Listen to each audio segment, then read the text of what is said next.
Hey guys, Q here, and this is a guide for how to beat Eligor in Final Fantasy 7 Remake hard mode. We're going to be using a magic strat. Cloud, you want to have a physical build and the headband. Eligor has a couple moves that can put your party to sleep, so you want to have them all have the headband. Tifa, again, a melee build with the metal knuckles. And then Aerith is going to have a magic build, so you want her to have the Mithril Rod and the Chain Bengal. Aerith is going to be our real damage dealer, except for the second phase, but you'll see what I'm talking about then. For materia, you want to have Cloud have Elemental and Ice in his weapon slot. Give him the Steadfast block and the Prayer. Of course, we are going to be doing the double HP up, and I give him an MP up here, but honestly you should probably have a healing materia on him just in case. Give him a luck up for a little more chance at a critical hit, and then you want to have magnified barrier. That's only useful in the first phase, and I actually completely forgot to use it. It's not necessary at all, but it's, what else am I going to give him?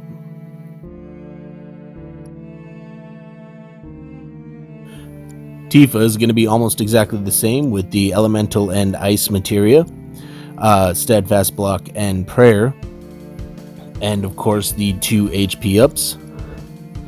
And you're going to want to give her one MP up and a luck up, and then Poison materia. She's going to be using Poison, and that's going to be doing some good damage throughout the rest of the fight. And give her that first strike so she can get a poison off right off the bat. Now, Aerith, you are going to want to give her an MP Absorb materia on Lightning, and that'll be obvious in the third phase why we have that. Eligor is weak to Ice, so you want to make sure to give her an Ice materia. Give her a Prayer materia, just in case she needs to pop in on the healing, share some of the healing responsibility. Of course, 2 HP ups, 2 MP ups, and a magic up. Sorry, 2 magic ups. And then you do want to have someone to have Shiva. If you do get a chance to use a summon, Shiva is going to be your girl of choice.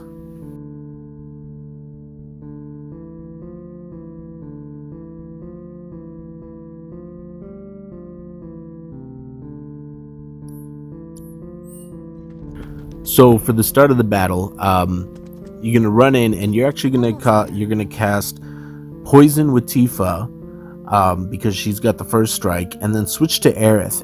We're gonna be controlling Aerith for the entirety of the fight. Soon as it loads here. Now, as soon as Cloud gets an ATB charge, you can have him use Mana Wall just for this first phase. It's really not necessary. It's not going to be useful in the second and third phase because he casts a permanent reflect on you during those phases. So for the first phase, run around the arena and you're trying to bait the trample attack. And what you're going to do, as soon as you're sure that you cleared the trample attack, cast a Blizzaga on Eligor, and he should stay stationary long enough for that to hit. And it will pressure him. Now, you could throw in a couple other attacks as well, but again, all you're doing is baiting that trample attack, and as soon as you're sure that you cleared it, cast that Blizzaga. You can see Poison doing a bit of damage too, and I think it should only take 3 to get out of the first phase. MP is going to be your key here. But luckily, during phase 2, you're going to get a lot of your MP, if not all of your MP back. And you'll see why in a minute.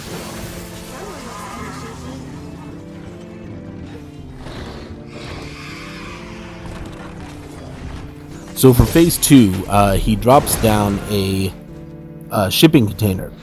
And all we're going to do is we are not going to basically do anything. We're going to let Cloud and Tifa do all the damage along with the poison. Now, note, as the fight goes on, he's always dropping those javelins down on you.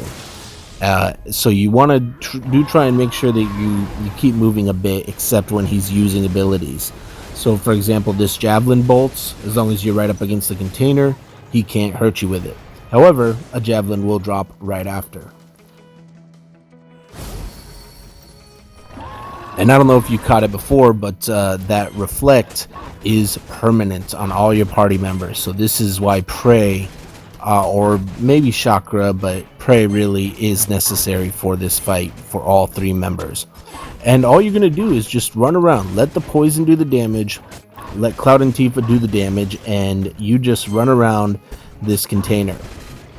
Now when the reflect wears off and the poison wears off, you can cast another poison on him to do that extra damage. But you're just gonna walk around this container and get your MP back effectively.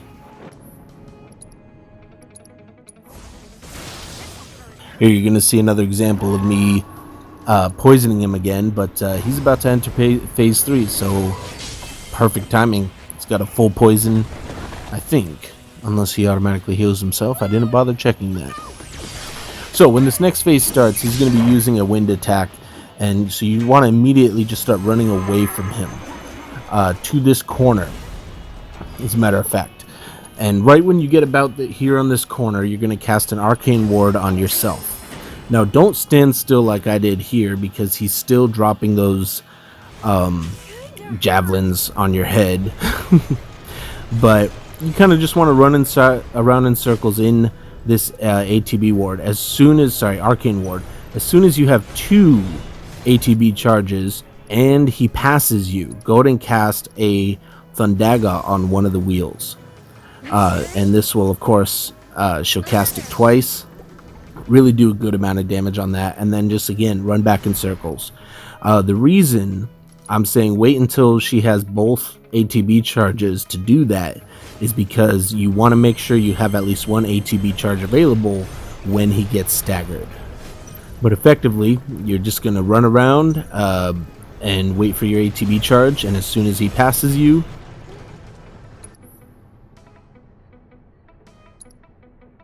cast that Thundaga on the wheel that's left. The right wheel's about to go out. I'm sure Tifa or Cloud are about to take it out, so I chose the left wheel. And again, it's real easy. Just have your other party members use pray when they can.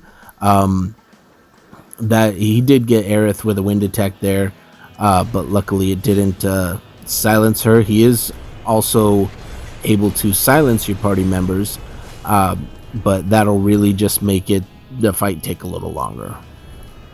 You can see I have Cloud and Tifa using pray when they can, and I'm just running around waiting for my opportunity to Thundaga. And so as soon as we take out that left wheel, I think it's going to be, that's right, it's going to be one more.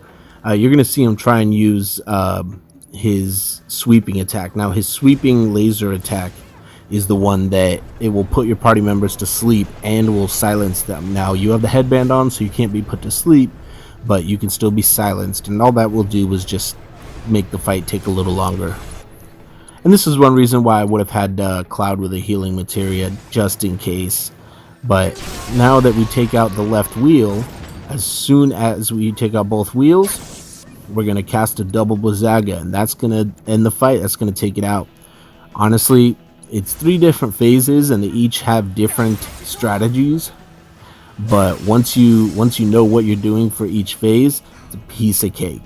The hardest part about this strategy is MP management. So you just want to make sure not to launch your attacks unless you're sure it's going to hit.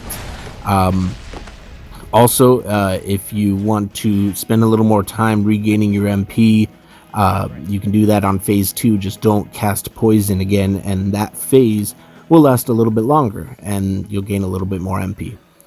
So I hope this was helpful. Really turn this kind of difficult boss into a piece of cake, to be honest. So there it is. Next one we got Reno and Rude, and I got a nice long cheese for them. So until then, I'm the Strategic Gamer, and I hope it helps.